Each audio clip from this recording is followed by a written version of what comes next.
안녕하세요. HPSP와 ST 간의 특허 소송에서 드디어 1차 판단이 나왔습니다.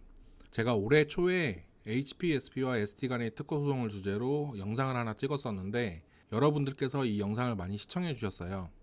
이 사건은 별들이 싸움이라고 불릴 만큼 양측에서 탑티어 로펌을 선임해서 치열한 공방이 예상됐는데요. 저도 어떤 내용으로 싸울지 결과가 개인적으로 무척 궁금했습니다. 결과 자체는 이달 초쯤에 나왔는데 신결문은 공개가 안 됐다가 주말에 확인해 보니까 드디어 공개가 됐더라고요. 오늘은 신결문 내용을 한번 자세히 보면서 얘기를 해보려고 합니다. 먼저 여태까지의 상황을 한번 정리해 보겠습니다. 2023년 3월경에 HPSP는 ST를 상대로 서울중앙지방법원에 특허 침해 소송을 제기합니다. 이에 대응해 ST는 HPSP 특허의 무효를 주장하면서 무효 심판을 청구했죠. 그리고 ST가 실시할 예정인 기술이 특허의 범위에 속하지 않는다고 하면서 권리범위 확인 심판도 3건을 청구했습니다. 권리범위 확인 심판에서는 사건 하나당 확인 대상 발명 하나밖에는 확인을 구할 수 없기 때문에 회피 설계안을 3가지를 마련해서 각각의 확인 대상 발명에 대해서 심판을 청구한 것으로 보입니다. 일반적으로 특허 침해 소송에서는 어떻게 진행되고 있는지가 외부에 공개되지 않거든요. 하지만 특허 침해 소송을 하다 보면은 특허 무효 심판이나 권리범위 확인 심판을 청구하는 경우가 있고, 이 경우에는 특허 내용을 통해서 그 심판 내역이 공개되기 때문에 양측이 어떤 심판 절차를 진행하고 있는지를 확인할 수 있어요. 이번에 결과가 난 사건은 반도체 기판 처리용 챔버 개폐 장치에 관한 심판입니다. ST 측에서는 무효 심판 1건과 권리범위 확인 심판 3건을 청구했는데요. 특허 심판원은 어떤 판단을 내렸을까요? 지금부터 하나씩 살펴보겠습니다. 먼저 이번에 결과가 나온 반도체 기판 처리용 챔버 개폐 장치라는 특허 내용을 한번 살펴볼게요. 제 영상을 보신 분들은 다들 아시겠지만 HPSP가 가진 기술은 고압수소 어닐링이라고 하는 이런 기술이에요. 이 기술은 반도체 전공정 중에서 어닐링에 쓰이는 기술입니다. 쉽게 말하면은 반도체를 만들다 보면 이렇게 바닥에 패이는 부분이 생겨요. 달리기 선수가 잘 달리려면은 이 바닥에 이렇게 평탄해야 되는데 바닥이 이렇게 패여 있으면 당연히 달리는 속도가 좀 느려질 수밖에 없겠죠. 그래서 HPSP는 이 바닥을 중수소라는 물질로 메꾸는 기술을 사용했습니다. 바닥을 이렇게 중수소로 잘 메꿔지고 나면은 다시 잘 달릴 수 있겠죠. 또 중요한 부분이 중수소를 바닥에 어떻게 집어넣는지가 중요한 부분인데, 이 챔버라고 하는 반도체 공정을 하는 공간에다가 순수한 중수소를 고압과 고온 조건에 노출을 시켜서 강한 압력으로 이 빈 공간을 메꿔지도록 했어요. HPSP는 중수소를 넣기 위해서 이중 챔버라는 구성을 선택했습니다. 중수소를 원하는 부위에 넣으려면 굉장히 고온 고압 조건에서 중수소 순농도 100%로 노출을 시켜야 되는데, 중수소는 불안정한 물질이라서 혹시나 외부로 빠져나가면 폭발의 위험성이 있기 때문이에요. 그래서 내부 챔버에는 100% 순수한 중수소를 고압 환경으로 유지시키고, 외부 챔버에는 반응성이 낮은 비활성 기체를 고압으로 유지시켜서 이런 기압 차이를 통해서 중수소가 외부로 유출되지 않도록 하는 기술을 채택한 거예요. HPSP는 이중 챔버의 구성을 2003년에 특허로 등록을 받았습니다. 특허는 똑같은 내용으로는 다시 특허를 받을 수가 없는데요. 이번에 심판에서 다뤄진 특허는 2014년에 출원된 특허입니다. 이 특허의 내용은 이중 챔버의 구성에다가 이제 웨이퍼를 반응기 안에다가 넣었다 뺐다 하면서 이제 열고 닫는 도어 부분이 있는데, 이 도어 부분에 회전 체결링이라는 기술을 추가를 해서 도어 주변에 형성되어 있는 걸림 돌기가 이렇게 끼워지면서 단단하게 결합되는 기술입니다. 먼저 무효 사건을 살펴볼 텐데, 양측 주장에 대해서 간단히 설명하고 심판원이 어떻게 판단했는지 살펴보겠습니다.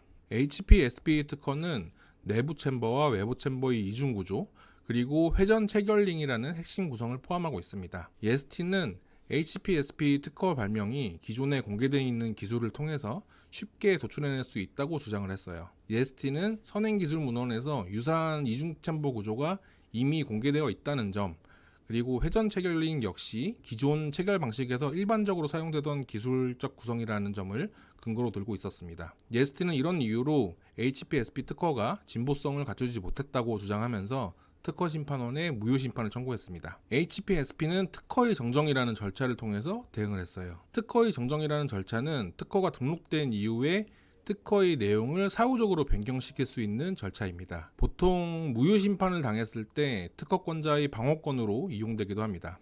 특허의 정정이 허용되기 위해서는 특허의 명백한 오기나 잘못된 부분이 있을 때 이를 고치는 용도로 활용되지만 실무상으로는 심사 단계에서 몰랐던 무효 자료가 제시됐을 때 특허권자의 방어권 차원에서 특허의 범위를 감축시키는 형태로 정정을 하기도 합니다.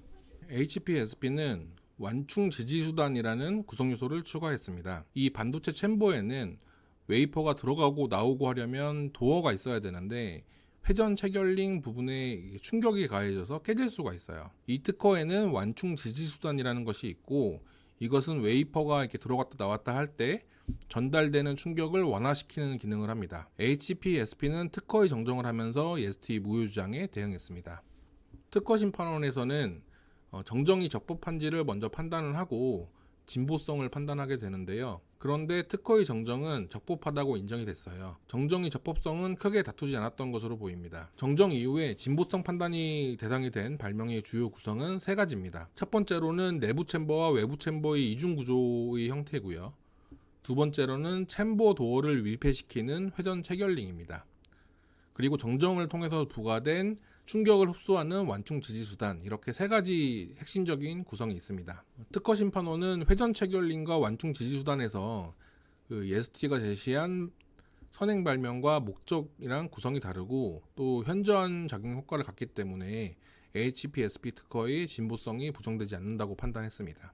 이번 무효 심판을 통해서 특허의 구성이 새롭게 추가되었는데 이 정정은 무효 심판이 확정될 때 같이 확정이 됩니다. 이번 정정은 특허의 내용을 소급적으로 변경시키는 것이기 때문에 침해 소송에서도 HPSP는 EST가 이 완충 지지 수단에 대응되는 기술 구성을 실시하고 있다는 점을 주장 입증해야겠네요.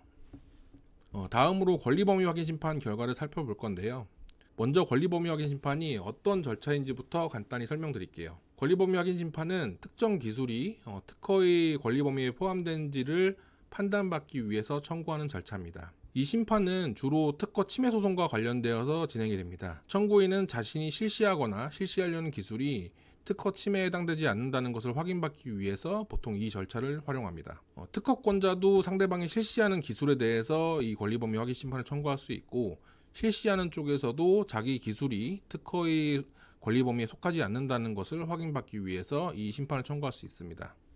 권리범위 확인 심판에서는 특허 발명의 구성 요소와 확인 대상 발명을 비교해서 특허의 청구 범위에서 정한 기술적 요소가 확인 대상 발명에 다 포함이 되어 있는지를 판단하게 됩니다. 그렇기 때문에 확인 대상 발명의 구성은 명확히 특정되어야 하는데요. 특허 발명의 구성 요소와 공통점, 차이점이 있다면 그 차이점을 대비할 수 있을 정도로 구체적인 구성을 기재해서 심판을 청구해야 됩니다.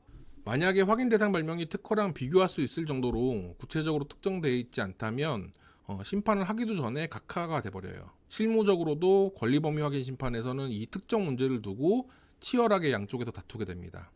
이번 사건의 핵심 쟁점은 EST가 제출한 확인 대상 발명이 HPSP의 특허 발명과 충분히 비교 가능할 정도로 구체적으로 기재가 되어 있는지 여부였습니다. HPSP는 EST가 자기 기술을 너무 추상적으로 기재를 해서 특허 발명과 서로 대비를 할 수 없다, 이렇게 주장을 했습니다. 특히 HPSP는 자기 특허 발명의 핵심 구성 요소에는 회전 체결링에 걸림 돌기가 형성되어 있어서 이게 맞물리는 형태로 결합이 되는데, EST는 이렇게 회전 결합을 어떻게 구체적으로 하는지를 분명하게 기재해서 특정하고 있지 않다고 주장을 했어요.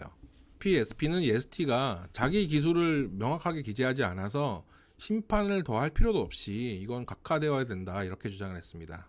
이에 대해서 EST는 심판 과정에서 확인 대상 발명의 구성을 보정하려는 시도를 하게 됩니다. EST는 회전 결합이 어떻게 되는지를 추가를 해서 보완하려고 시도를 했습니다. 보정된 내용에는 HPSP 특허 발명의 구성과 충분히 비교할 수 있을 정도로 구성을 포함을 시켰어요. 하지만 HPSP는 이런 보정이 처음 심판을 청구할 때 제출된 기술 구성에서 요지를 변경하는 것이기 때문에 이런 보정은 허용되지 않는다고 하면서 강하게 반발했습니다.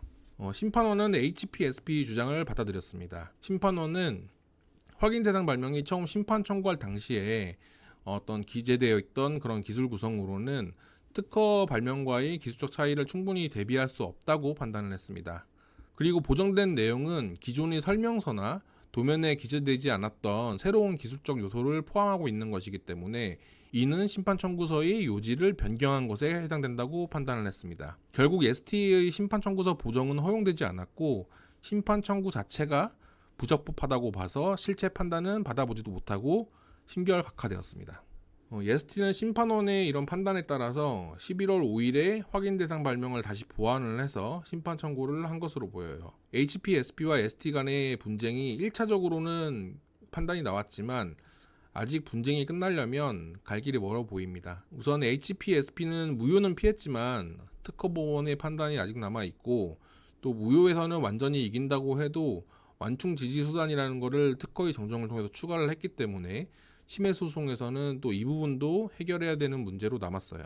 ST 측에서는 확인 대상 발명 특정 문제로 실체 판단을 받아보지도 못하고 이렇게 심판이 끝나버린 점이 좀 아쉬울 것 같아요. 저도 권리범위 확인 심판에서는 확인 대상 발명 특정에서 좀 문제가 생기지 않도록 좀 엄청 신경을 쓰는 편인데 후속 심판에서는 그 문턱을 좀 잘 넘었으면 좋겠네요. 오늘 HPSP와 ST 그리고 ST와 HPSP 간의 특허 분쟁을 함께 살펴봤는데요. 어떠셨나요? 생각을 댓글로 남겨주시면 답변 드리겠습니다.